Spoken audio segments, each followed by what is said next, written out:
Welcome to the Title Today channel. Today we're talking about property reports from Chicago Title Customer Service versus property profiles from online systems. Now, Bob, you've been in the business for over 20 years now, and we got all these technologies now. We got multiple listing services that have property profiles. We have title companies with property profiles on their websites.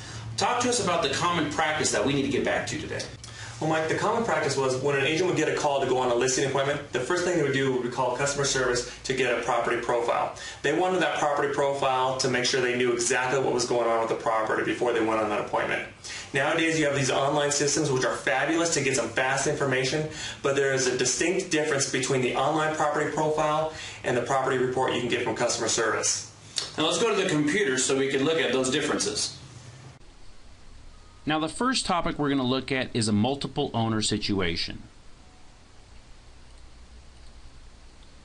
On a property profile from the internet, we'll see that there's limited characteristics allowed in the owner and co-owner field. Here we see there's 2 owners on title. Now if we get a grant deed from customer service, we can see clearly that there's 7 total owners on title. If we were going on a listing and we had the first 2 owners sign and didn't realize there was those other 5 owners, now we have to go back and we have to go get all extra 5 owners' signatures on that property.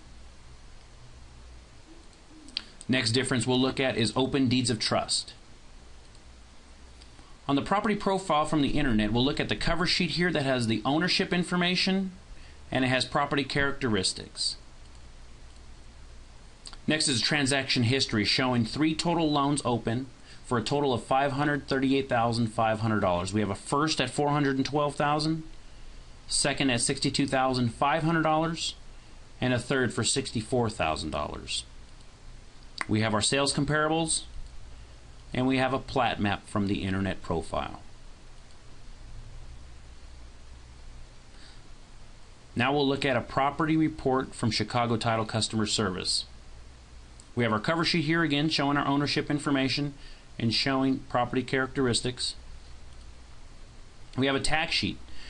This tax sheet shows a first and second installments, if there's any Mello-Roos, if there's any back taxes, this will reflect on this tax sheet.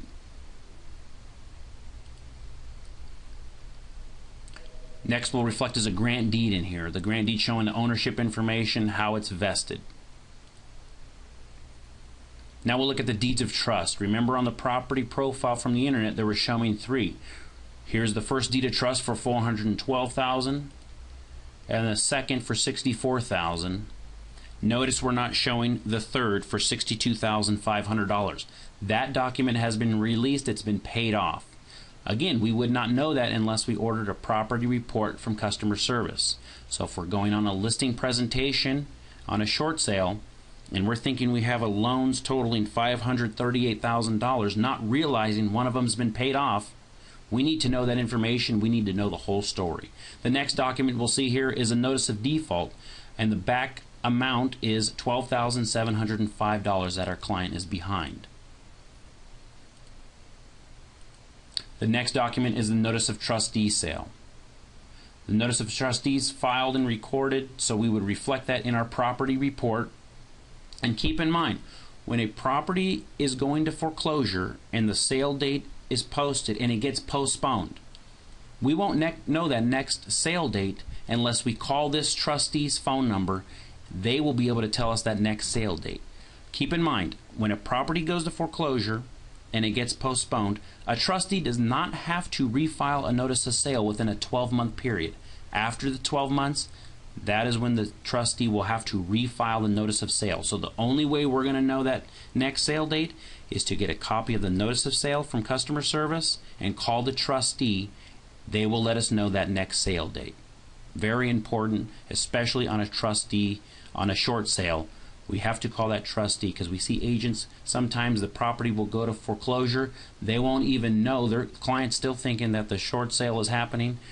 Property goes back to the bank. They did not keep track of the next sale date. Next is our sales comparables and our plat map. Again, that's the property report from customer service. Some distinct differences from the property report from the internet versus our property report from customer service. Now, some of those online systems, they're anywhere from 30 to 45 days behind.